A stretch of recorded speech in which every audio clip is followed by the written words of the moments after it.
पावसाचं पाणी रानात साठले का बघायला निघालो. कोल्हापूर चालणार नाही म्हटल्यावर बूट गाठला. मोकळं जाऊन चालत नाही, खांद्यावर टावेल पाहिजे. टावेल असा खांद्यावर फिरवून टाकला. बघा किती ग्वाड दिसते. पुढे सुशांत अण्णा रानात लागवड टाकायच्या गडबडीत होते. लय गडबड. तवर मैऱ्याचा पप्पा दिसलं पुढणे येताना.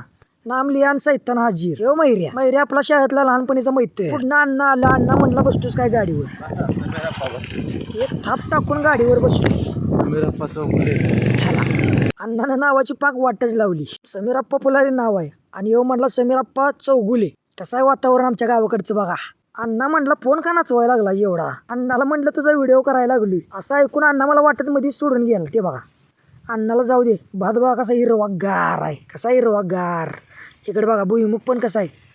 पाण्यात भिजलेलं पण आता आलंय नीट. एक नंबर. हे आहे सच्चिद्राचा चेंबर. असं तुरतुर चालत गेलो आणि हाई इशा करून वर चढलो. वर चढून इकडे तिकडे तोंड करून बघितलं जरा कसं कुठं भिजलंय. पावसाचं पाणी रानात लय साठलं होतं. त्याला म्हटलं पाणी काढून देऊया आणि एखादा हुई इच्छा म्हणून उडी मारली.